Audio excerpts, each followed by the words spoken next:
We're going? Yeah. Sweat Equity Podcast and streaming show, the #1 comedy business podcast in the world. Yeah. Pragmatic entrepreneurial advice with dick jokes.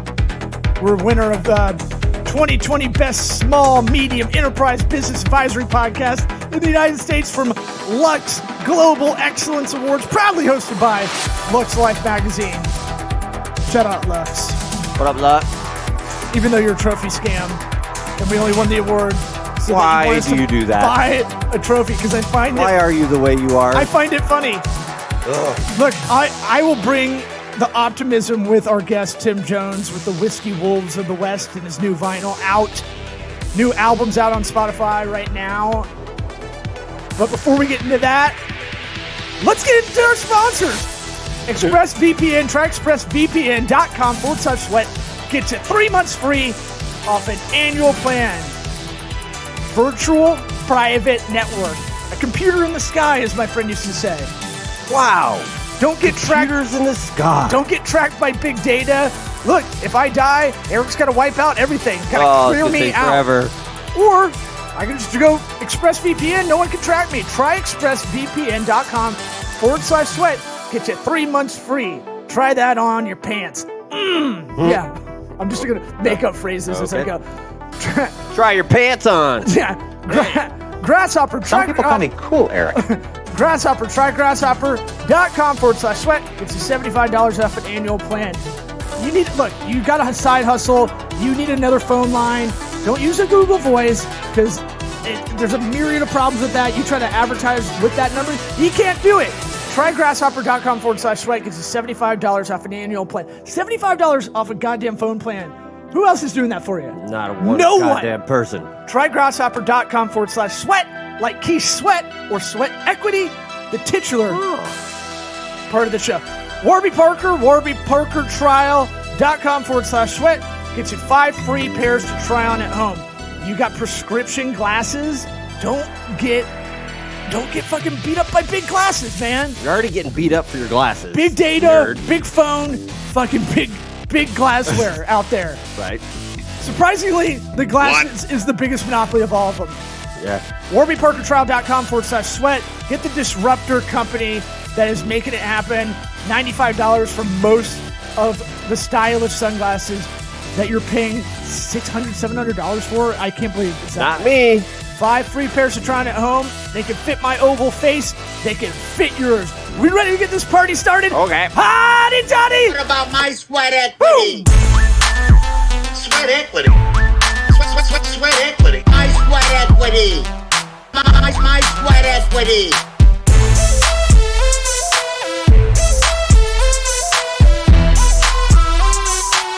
Sweat equity. What about my sweat equity? Kind of fodder. I like the raw, like the unedited stuff. All right, well, we're It's recording. real it. life, man. I'm going. trapped. I'm trapped here. You're good? I'm good. We didn't know if trapped was emotional or if you're emotionally trapped or we were frozen on your Zoom. No, I've backed myself into like this corner here that I can't really get out of. It's like the world's comfiest Emotionally, yeah, emotionally and physically. Well, let's introduce our guest, Tim Jones, Whiskey Wolves of the West. You got the reason we got our bromance back together. Your mother-in-law emailed me, forwarded me y'all's Kickstarter, and I was like, I haven't talked to y'all in forever. Yeah, isn't she the best? I don't think I'd seen you since like a Gasparilla or your wedding, or I can't remember. Yeah, I just got divorced, so we'll have to have a party for the exit plan. Yeah. We'll wait till mine's done, then we'll do. Yeah. Oh, you guys did a double divorce Yeah. Yeah, we're doing a bachelor party. and a double vasectomy too. Did I hear that? Yeah. On the recent We got a Groupon, yeah. for He had to do divorce, mine with or his the- left hand, but it's No, fine. or the vasectomy, or both. No, you pay more for the divorce. The vasectomy we have to hold hands was part of the conditions. Yeah. At least that's what I told Eric. Groupon's so weird. But to let the listeners know, your wife was my roommate like 2008-ish, 2009, when I lived in LA. Yeah, so That was the first place that she lived when she moved out there? Yep. And you guys were in Santa Monica? Yeah. Pretty And sweet I think spot. that was right before I met her. Yeah, I mean, I dated a girl that lived like right around that same area in like 2004, Oh, dude, and she was 2005, and I used to ride my bike up and down the Strand there. And man, yeah, you guys were in a special spot. And then I met her just right after I think she moved over to kind of like the Beverly Center area. Yeah. Well, I mean, look, when she was my roommate, she was whoring it up. Like dicks just All the time. just coming in. It was like, wow, did she figure out Tinder before it happened kind of thing? That looking back at it. I let her know you said something. I'm sure I'll get a shitty text. Tim's all from her flapped about up over it. I don't know if you could tell how. it. She won't find that funny. so anxious. How about this? I do. The only thing I do remember is I like living with women because they're much. I don't know. They make you clean.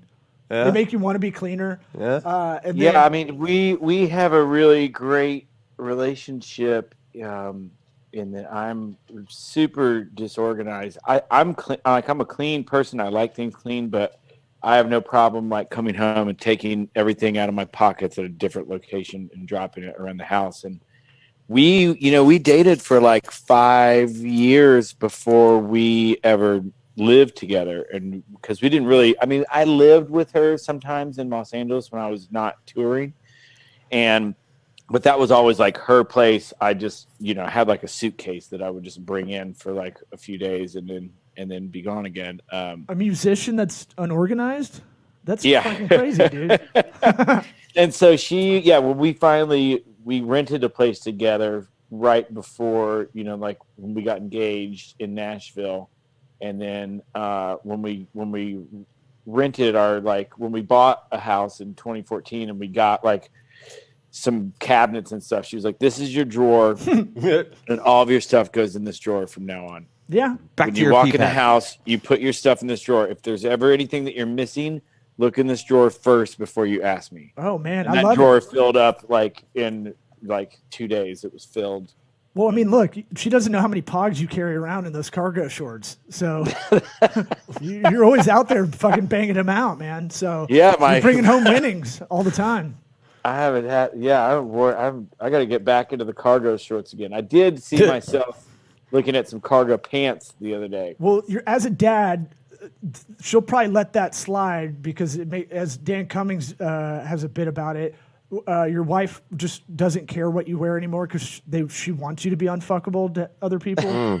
So Plus, you can hold all her stuff. That's not my wife and I have a great relationship as well. Is that jealousy has never even like remotely been an issue with us, and so she still encourages me to look my best. As a matter of fact, she was like, is there gonna be like a video with it? And I was like, I don't know. I didn't ask. And then I got like an email. I checked my email just a few minutes, and she had already like got, she's like, you should probably put on a shirt because I'm at my parents' house in Indianapolis. We've been having like Christmas again. And I stayed in my pajamas till 4 or 5 o'clock yesterday. And I was pretty close to hitting that point again today if it hadn't been for you guys good. interrupting my pajama party. Well, or it could be alcoholism in Indiana because they fucking booze. I've been there.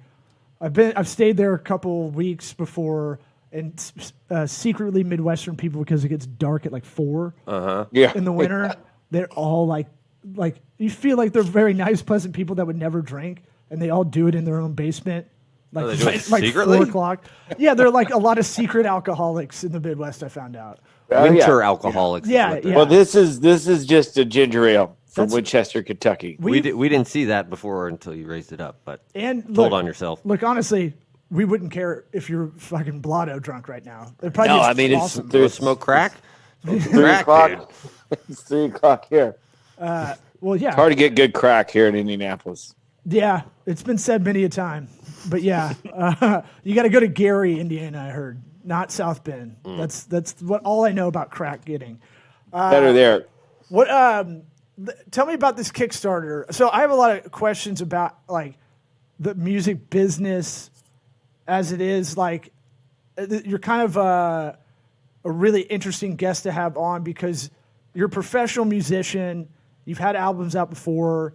I think everything I've heard, I've been jamming to your stuff a lot this week in prep.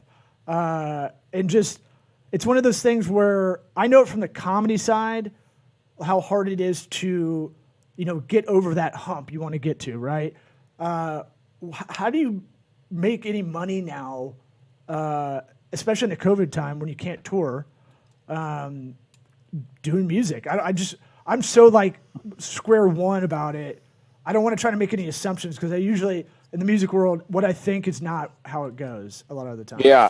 Well, my father-in-law asked the same question last week. Who is great. My mother-in-law is like they have been big supporters since I met Katie. I'm asking on a curious standpoint, not on a dad standpoint. Yeah. What's your plan, Tim? What's the plan here? What's the plan? Where It's you see 9 yourself in months 5 into years? this pandemic. What are you going to do with your life? You good enough for my daughter or not? Before I forget, your Kickstarter also had an awesome, what do they call it? A gift, a reward. If you pledge $200, you do a drunk history with you. Yeah. It's sold out now. And one of the great things about we might steal that idea, honestly. Yeah, So, I mean, we could do like a whole Kickstarter episode of what I've learned from it in the last couple months. Great, hit us. Do it. But I think there are, this is a nuanced a question because even before the pandemic, as a songwriter, the revenue stream that we were getting has been basically eliminated by Spotify and Apple Music and YouTube, where people are listening to music, all of where you would get paid before from selling records as a songwriter or from being on the radio as a songwriter.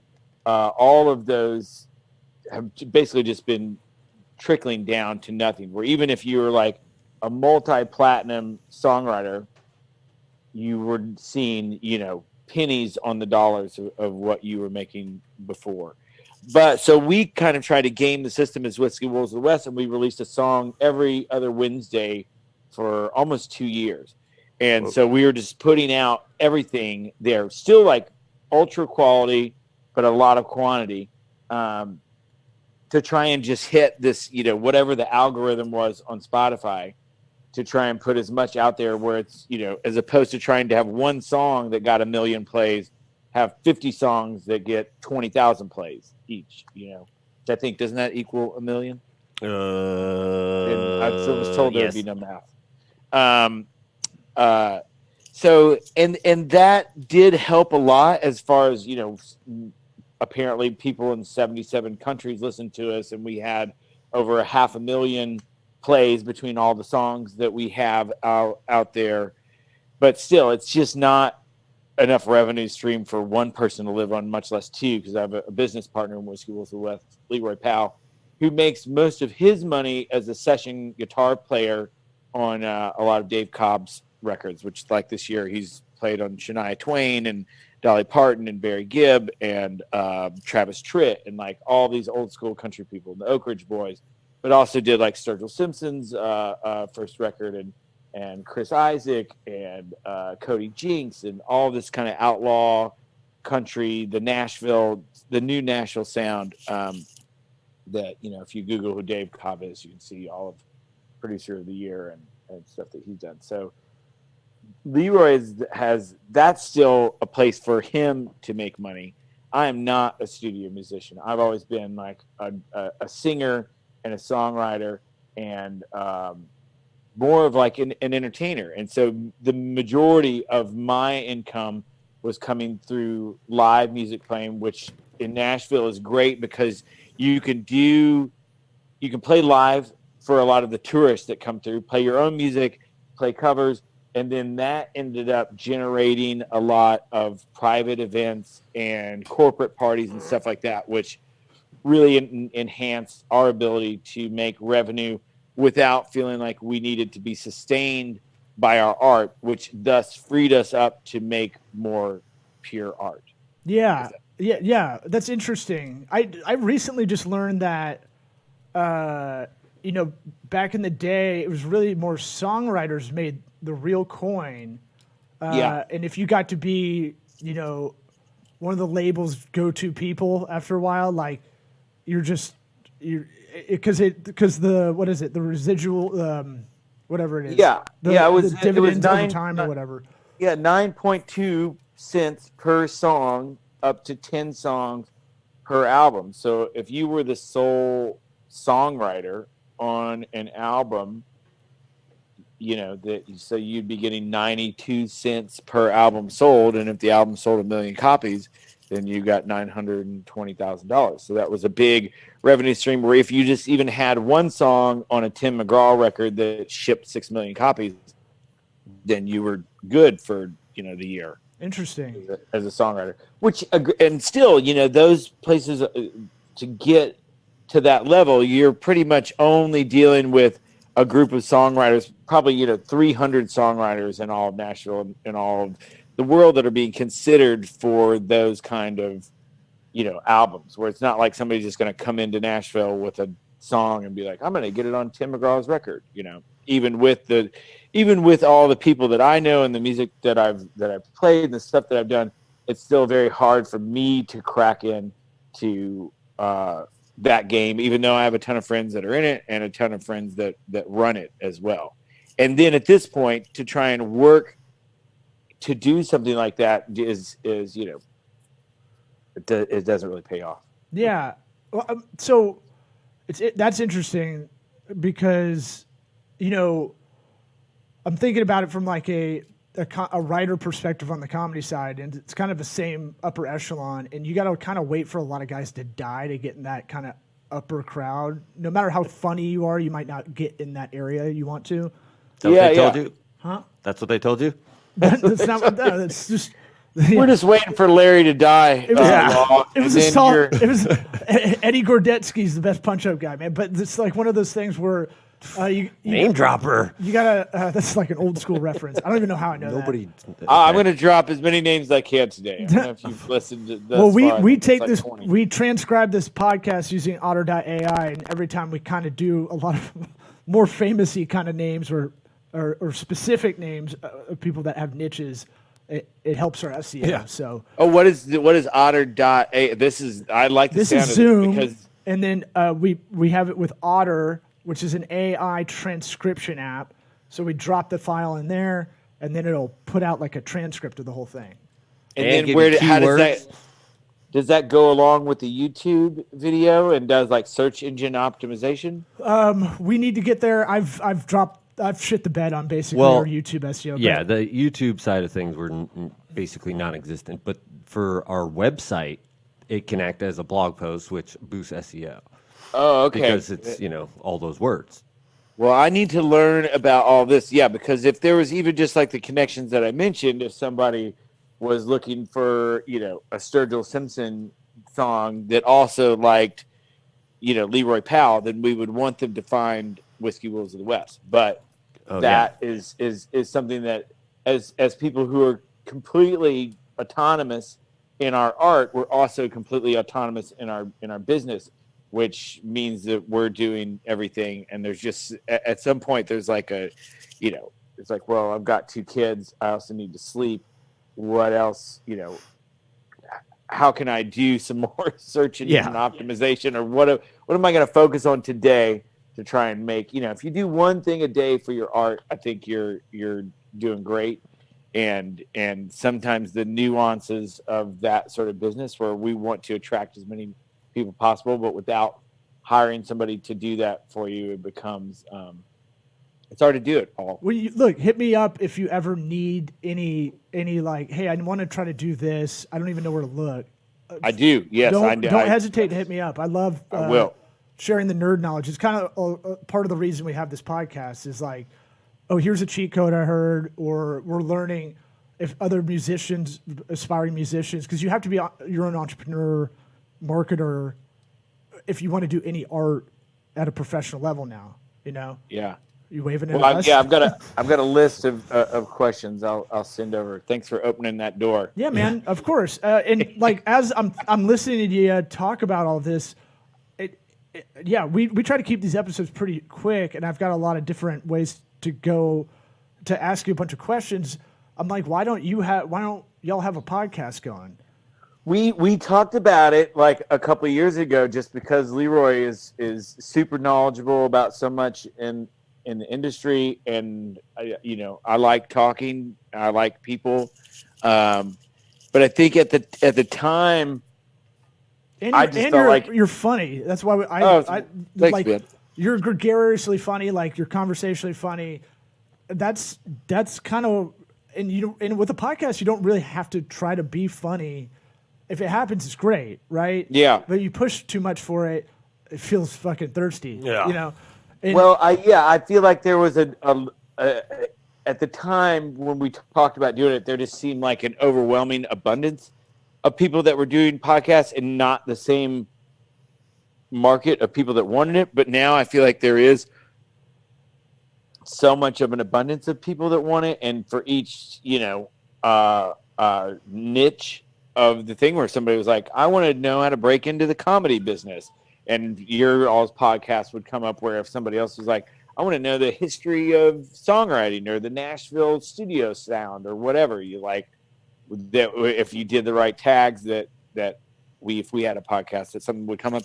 And more that you have like a historical record. I have a history degree, and I would be into trying to see this later on from a different perspective and be like, oh wow, that's what I thought when I was 40 years old. That's interesting. Yeah, look. Yeah, you can not. Don't. What I would say is, don't keep it to. It needs to be. We need to talk about this. Like people like the personal stuff. Bring up any historical shit.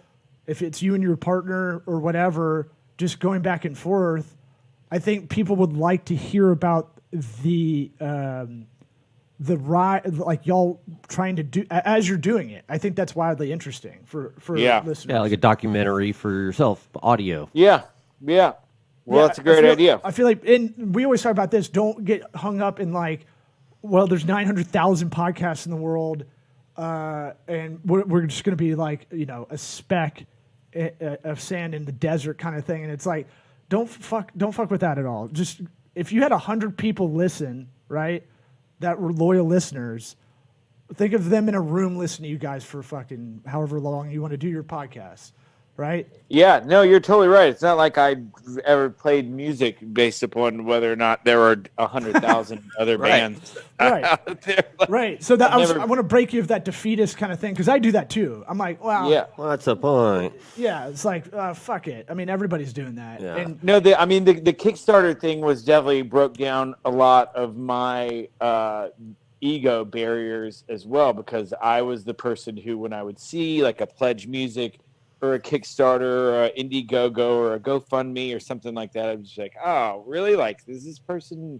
need my money? Or like, why are they asking for money? And ours was a different scenario where we weren't asking for money. We had already made the albums. We were just letting people like pre-buy the records and pre-buy the events, because essentially we didn't find any way to sell the albums anymore or to generate publicity or hype without something like that. It was either hire a publicist, hope that some people, that they would get some articles, spend $3,000 a month on a publicist for 3 months in hopes that you would get some kind of traction so that people could buy, so that you would sell 500 records. Where I was like, well, why don't we take the people that we know, get them to commit to an amount that's equal to selling 500 records basically, and then not have the worry of that. And if we make enough, then we can still hire the publicist. We've already sold the records, and we can generate some more interest off of that without the weight of being in the red on our back. well, I mean, yeah, no, that makes sense. And I think, if I'm thinking about it as a when I really into music, when I was much younger, and you want to be like first on a band, or like you want to, Yeah. You know, like you want to be like I knew told them you when- about them. There's a lot Way of back then. I'm the coolest. like I listened to Outkast in '92 as a really suburban white kid. I don't know how I found them. Just because you're so cool. Southern playlistic Cadillac music, and then they blew up. And my mom knows them with like, you know, Hey Ya or something. Yeah. And you're like, God damn, really? Everybody? And then everybody thinks they knew Outkast when, you know, But not Yeah, I earlier mean- than you, though. hooty hoo. Yeah. Yeah, I mean, I was booking bands in Los Angeles and singer-songwriters mainly at the Hotel Cafe. I had every Sunday night there from like 2002 to 2008. And there were so many people whose first shows that I booked and that I, you know, feel like I helped discover in some way.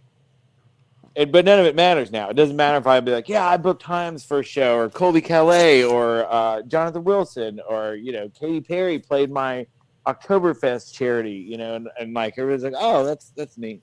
Where none of it really matters. okay. It's just my ego that makes me want to think that I'm important in some way. And eventually none of that stuff matters, where I was working there and booking bands as a way to make extra money and further my own art and career. But I really enjoy doing it as well. There's nothing that I would do for very long that I didn't enjoy in some way. And since this has been, you know, my whole career, it's definitely taken. I'm disliking the word pivot now. It just seems like everyone. Ha! We've been saying that is the most fucked out word in marketing world or whatever, this or content kind of stuff. Yeah, I mean, I think everybody is over it. You know, the same as like, I mean, unprecedented became like just a, you know, like everybody's so over hearing that like 8 months ago. Well, that was the word of the year according to Webster's, I think. Yeah, I'm sure. And Who's the cool guy? I just wanted to Outcast and Word of the Year? but I got a lot of range. Fuck you got yeah, huge bro. range. Merriam-Webster's calling. I didn't know. It just is. I think it's, you know, as well as Midwesterners being some dark alcoholics sometimes, there is a certain work ethic that people have here that I was definitely instilled with, of being like, okay, so you felt bad for yourself or whatever for however many days. Like, now it's time to figure it out, and nobody else is going to figure it out for you. So. Yeah, and then you've got two young kids like we both do, respectively, and it's one of those things that'll also be that that can be a little light, like get a little fucking flame under your asshole to get going, because you're like, you know, Why your asshole? Yeah, why Because does it it have says to be that right there? under Could your it ass. Well, just be like a. I have Get that diarrhea today. close. You gotta get that close. Oh, I got a story to tell you, by the way. Oh boy, can't wait. Well, But- yeah, but I mean, But that they're to me sometimes it's a reminder, like, to get to that next level and not wallow and not just sit there in that, I guess it's pity, I don't know, but like that area where you're just not moving.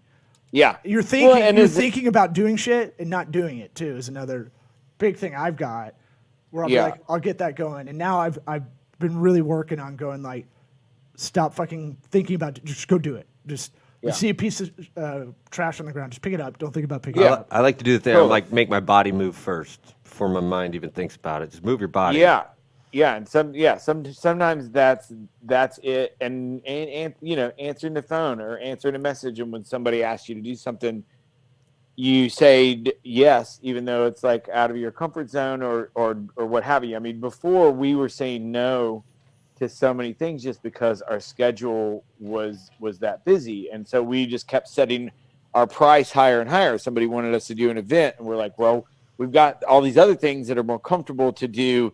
They're in town. That's why we never really tour, you know, as Whiskey Wolves of the West. We'll do festivals and private events and corporate things, but there were so many things that people would ask us to do, and it just wasn't worth it for us to leave town, leave our wives and our kids at home to go play, you know, a show in Atlanta for $500. It's like, that just doesn't. No, yeah. It doesn't make any sense. So in saying no and setting boundaries, then we found ourselves becoming more and more successful and being able to dictate what we wanted to do. And so even in and we've done stuff virtually like that. We started doing whereas before we would play every Saturday night, we used to do it at this place called the Sutler in Nashville, and then we played at the Nashville Palace right across from the Grand Ole Opry. That was like an old school honky tonk that Jerry Reed used to own. And it took like a month or so, like March and April, till we were just like, what are we gonna do, And then we just started playing in my backyard around like a fire, and people really got into it. We were still, it's charitable donations, from people. We would just put our Venmo up there. We never asked for money. We were just like, if you want to request a song, then here's the Venmo, here's the PayPal, y'all can give. And so the unemployment office can't really be upset because we weren't contracting a job. We weren't getting paid. It was just charity from people giving us just like a tip jar. But there was no like promise of employment or anything else like that. But we did it every week, and it made us happy. It made other people happy, where at first I was like, I had never live streamed a thing before. When I would see somebody with like an acoustic guitar on a live stream, I would just like shut it off immediately. But then we tried to make it more into a show where I would watch people play with an acoustic guitar, and then they would end, and there's just silence there, and it's like the most uncomfortable thing as doing stand up. Like when it's just you and 3 or 4 people, and the people aren't laughing, it's really hard to get that energy going. So we tried to turn it more into like a show. We had like a laugh track that we would play, and we would have jokes and conversations in between. Katie would be there reading off the requests from people.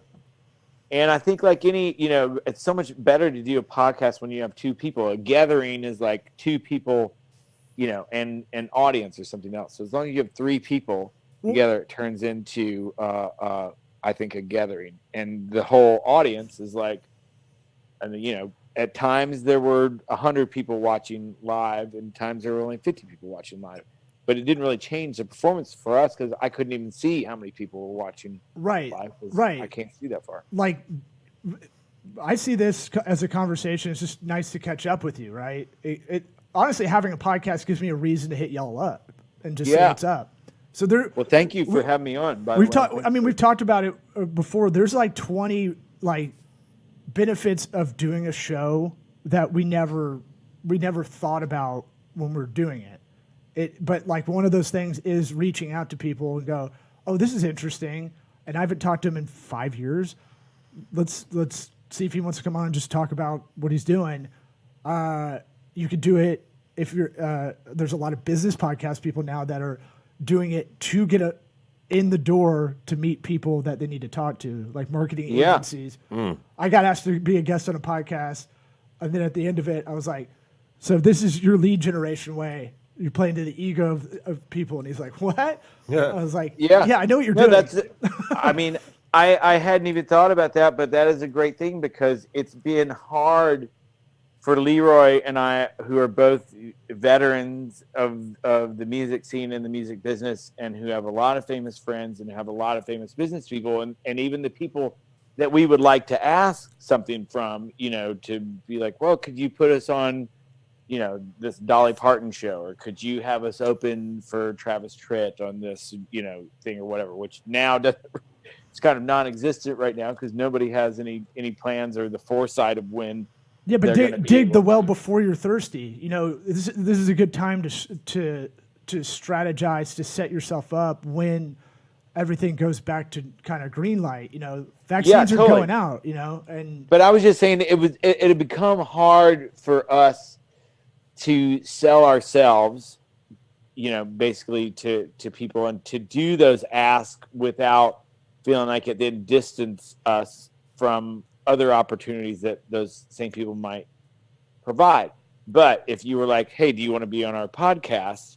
Then for her manager or for her booking agent or whatever else, then that's a lot different as opposed to making a direct ask, where if you just put that in your mind. I'm just saying that's a great, it's a great way to have a conversation with somebody, and even whether or not you want something from them or not. Oh yeah, I mean, like we've talked about it. It is a little bit of therapy. For a while, this could be the only like long form conversation I would have all week. Like this podcast would be it sometimes. It'd just be. Isn't every conversation you have long form though? Because I'm a blowhard. Yeah, Never but I love to bloviate. But I'm saying like, you love that. Miriam, Webster, Yeah. here. Hello, hard. I'm very loquacious. I was just trying to think Yeah. of all the SAT words He's googling them. in my brain, bro. But I'm saying, I'm thinking, I was writing out goals for this show this year, and I was just like, all right, we need to get up to. I've heard if you get to 100,000 loyal listeners as a comic, you can book. That's all you need is the 100,000 strong. That'd be way more than you need, but I don't know. I guess if that was global. But the thing about podcast stuff is different. It's an intimate relationship. It's in your earbuds for most people, right? Yeah. And the big thing we'll tell you is when you start doing it, just do it Keep with the doing same it. frequency. Yeah. Like we fucked up a couple one of weeks my- ago and dropped a bunch of shit. Like we saw a big drop in numbers. Yeah. Well, one of the things that will turn me off the quickest about a podcast is when the guest or there's like different levels, and I've heard this on even super big podcasts, especially now because a lot of people are calling in over Zoom. But if like the guest voice is way down low and then the host voice is way up here, and then you have to keep adjusting it in your headphones or your, like I want to hear like a consistent, smooth, pleasing, sonorous voice on all ends. Shit, now I got to go back and listen to I this know. one, make sure it's all fucky. Well, it's like a there's probably a compressor or a ASL or something that you could put on it to make it. American Sign Language. So here's what I do with that thing where you're putting that almost like a speed bump ahead of doing it, right? So it's like I got to worry about this problem, right? I used to do this and I reminded myself of doing it. It helps. I just go, this has to exist somewhere that I can streamline it. Like someone's created a way to just automate this audio issue I might have, right? It's got to exist. It's somewhere or plug in or something that takes whatever amount of minutes or seconds to do. It's one of those things that like, I'll figure that out. That's an easy figure out. It's more about like, it's like going for a lot of people that are going to start their New Year's resolutions to go work out. The hardest part is like just getting out of the house with your fucking shoes on, your sneakers on. Yeah. To go exercise. Like that's the I mean, so just start is what I'm saying. As much music as I've done and have made vinyl records before, I'd never paid for it myself, and I'd never gotten into the brass tacks of what all goes into it.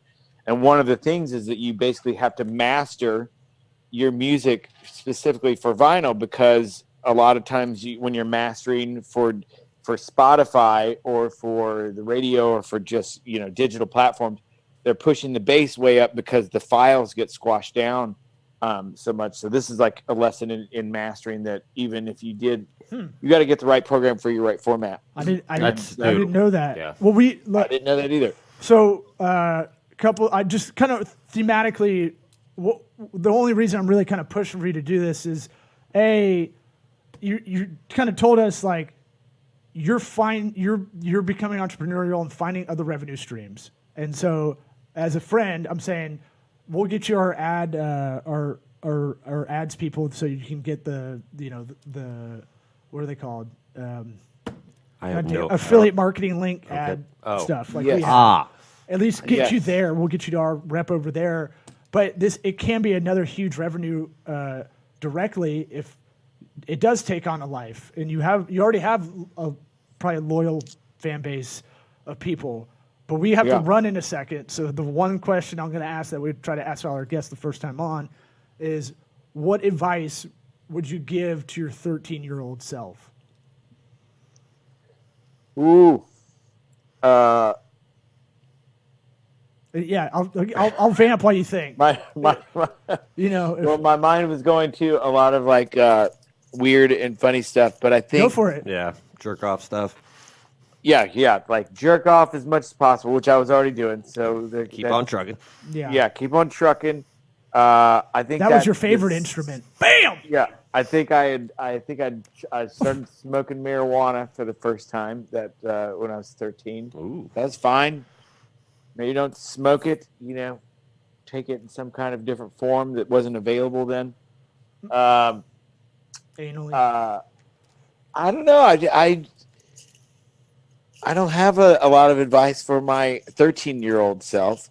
I'd say I got really motivated when I was like 19 years old to make music my career. In my history of rock and roll class at Indiana University, Mike Wanchik, who was John Mellencamp's guitar player, came in and talked and kind of told us the whole spiel about how that they had started, how they got signed, and then how basically, after 4 different record deals, they ended up having hits with Jack and Diane, and then how that he has had like a sustained career as a producer and all this other stuff. And I was like, okay, I got this. And I think somewhere in my brain, I got really confused with the commerce of music and the art side of it, where the art always came, so easy that I became more obsessed with the commerce part of it. And I think a lot of times to the detriment of the art part. But then again, anybody else, it's hard to say that because I have been able to make a career off of playing music where most people never do that. So maybe focusing on the commerce wasn't a bad idea. So yeah, don't kick the shit out of yourself about that part. I do that with stand-up too. It's like, if I'm doing this too much or trying to go in this direction in comedy because it's more lucrative business-wise, am I not doing the art it's justice kind of thing? And Yeah. by art, I mean talking about diarrhea and pickled egg jars at gas stations. But my colonoscopy where I shit my pants driving my car, or the day before the colonoscopy, I should say. But we got to split, man. Appreciate. Where can people follow you? on that note, What's a link we can tell people to go to, or social? WhiskeyWolvesOfTheWest.com. There's links to the Kickstarter. There's links to Spotify. There's links to YouTube videos. WhiskeyWolvesOfTheWest.com. Thanks for having me on. Eric, I wanted to hear more about the Wim Hof method. Oh, dude, I think you and I have a lot to talk about. You could teach me some audio stuff. Been fascinated. Maybe we'll have part 2 next year. Yeah. We'll have you on in a couple months. We'll have you on in a couple buddy. weeks. Give it a couple weeks. Yeah. We'll do it tomorrow. Yeah, bro. We'll do a part 2 whenever, man. All right. Thanks, Care. Take care. Thanks, Care. Yeah, what's in that ginger ale, bro? He's out. See ya. Thanks and dude. Care. See ya. See ya.